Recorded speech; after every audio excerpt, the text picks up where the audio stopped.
Okay, so dear colleagues, our next speaker, I'm going to introduce our next speaker, and our next speaker is Adrienn.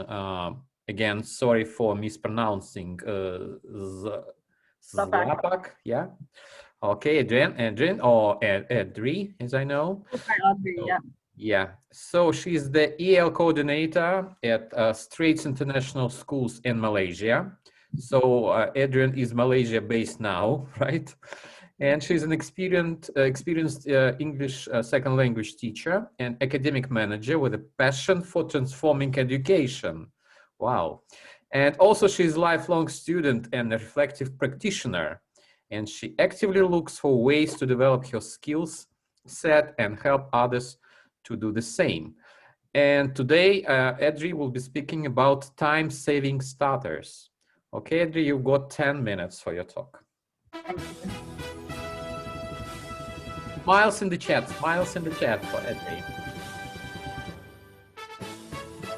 Can I please share my screen?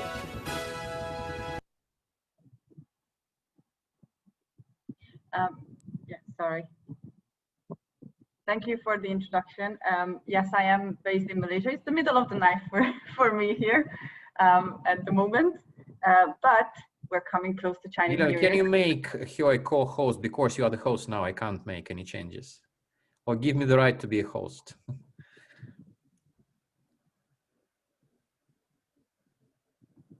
Oh, okay, I can share my screen now. Thank you. So yeah. Today I'm going to talk about time-saving starters, this is something that I talked a little bit about at one of Joe's events a few weeks ago. My biggest problem teaching online is that my students are late. In my school, we teach back-to-back classes. So that means that if a student needs to run to the toilet, then they'll be late for the next online lesson. And as annoying as that is, it happens every day. But I felt like I'm losing valuable minutes at the beginning of every single lesson, because when a new student arrives, I have to catch them up over and over again. And while I don't struggle with that in face-to-face lessons that much, because I find it much easier to get them integrated into an ongoing activity, I find that it's very, very difficult to do that in an online lesson without having to repeat myself and wasting time. So the solution that I found is do now activities. So do nows are brief starter activities that are used at every level of education that I'm familiar with. And in my school,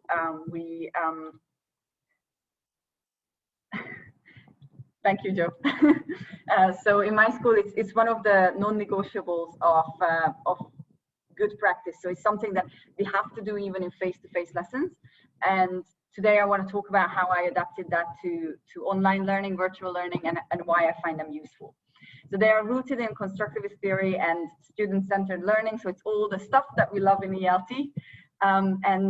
One of the reasons why I particularly find them useful is because they're very effective as classroom management techniques. They basically make your students engaged from the moment they enter your classroom, virtually or otherwise, and they give a purposeful start to the lesson.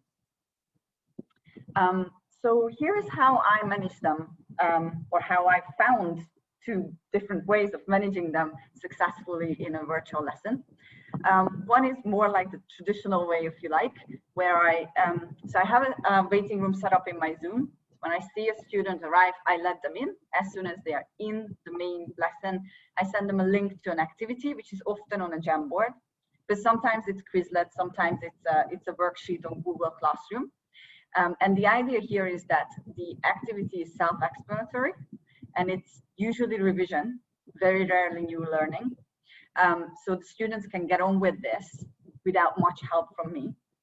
But I do set a 5-minute timer for myself, because I don't want this activity to eat into the main part of my lesson, unless it is an activity that will be integrated in the bigger lesson. So after 5 minutes, when hopefully everyone has arrived, we check the answers. But even if not everybody has arrived, we will check the answers, because by nature, this activity is revision or it's something that's not integral to whatever I'm going to be talking about next. So it doesn't matter if some students miss this bit of the lesson. Another way that I started experimenting with do nows is keeping students in the waiting room for a bit longer. So here I send a link to the activity through the chat in Zoom to the waiting room. And I set a 4-minute timer for myself so that I give myself an extra minute to let everyone in from the waiting room at the same time. And then we check answers together. Now, when I do it this way, what I've noticed is that students, well, first of all, you need to tell your students to expect that message in the waiting room. So you need to train them to be able to do this, especially if they are younger, because they might not check the messages while they are in the waiting room. But once you've done this a couple of times, they will get on with their work. And what I notice is that either way I do it, my students are ready at the same time to move on to talking about the learning objectives of the day and, you know, my more SELTA style lead-in or the target language or whatever I want to work with in that lesson.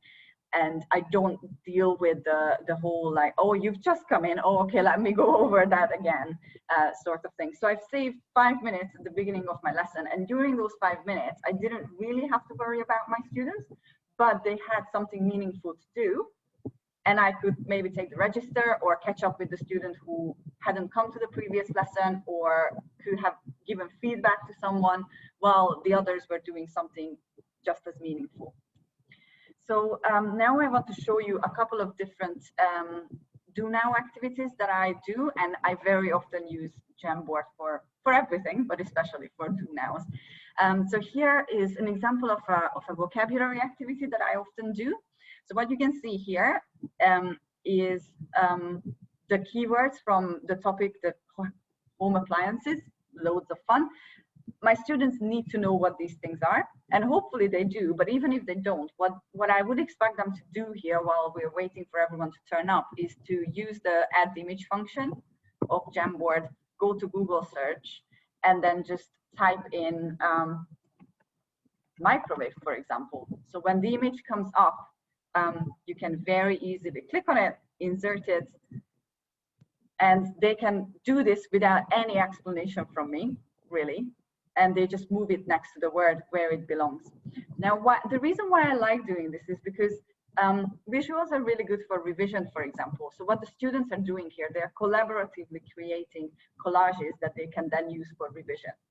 And it's a fun activity. It doesn't require much from me, and it literally took me maybe a minute to type in the keywords. Another vocabulary activity that I like doing is categorization. So here what I did was added the boxes with the headings, renewable, non-renewable energy, and I searched for the images. My students in the do now activity had to move the images to where they felt like they belonged. And then at a later point in the lesson, we came back to this activity. And after they've done the reading, they named the different renewable energy sources. So this was quite meaningful because we came back to it later on in the lesson. Then here is an example of a grammar activity that I do as do now. Any revision is good, and you know, you can there is no amount of revision that's ever enough. So here I took a snapshot of an activity from a practice book, put it on Jamboard, and my students could just annotate it as they wished, and then of course we checked the answers together. Here, this might have taken me a bit longer to make because I had to type in the grammar extension activity. But again, checking the answers was really easy because I had the answers prepared, and then I just snapped a picture of it and put it on the Jamboard for my students to actually be able to check their answers against the answer key. Skills lessons. I use do nows as preparations. So here, this is another cool feature of the Jamboard that I can add background images. So I added this really cool world map. Costa Rica was marked on it. So all my students could see at the beginning of the activity was the question, which country is this and what's the weather like? and then they had a couple of minutes to do some Google search, find out the name of the country, and then everything else that's on the Jamboard now is what we've done afterwards, where we talked about Malaysia and how the weather compares to Costa Rica.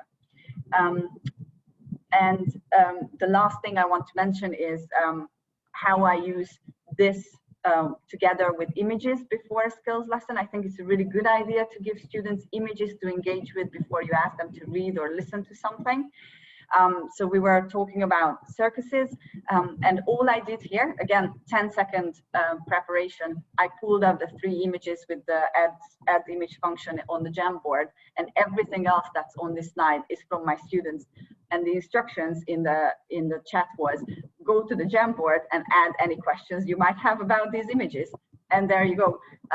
All of my students were prepared to start the lesson on time, and I didn't have to deal with integrating the latecomers, or when I did have to do that, it was super easy and super simple. So that's me. And if you'd like to know a little bit more about what I do, you can visit my blog, yalediaries.com, or you can connect with me on Twitter or LinkedIn. And if you, I don't know if you have a couple of minutes for questions, but if, do we? Yeah, we do. We do. Okay, so if you have any questions, then you can send them in the chat. So, dear colleagues, any questions? Or To Adrienn. Adrienn, how often are your learners late? It's unfortunately it's an everyday thing, really. Well, I mean, I'm sure we all struggle with this. Internet connection is not always reliable, so that's one of the issues. And the other one is the back-to-back classes without breaks in between them.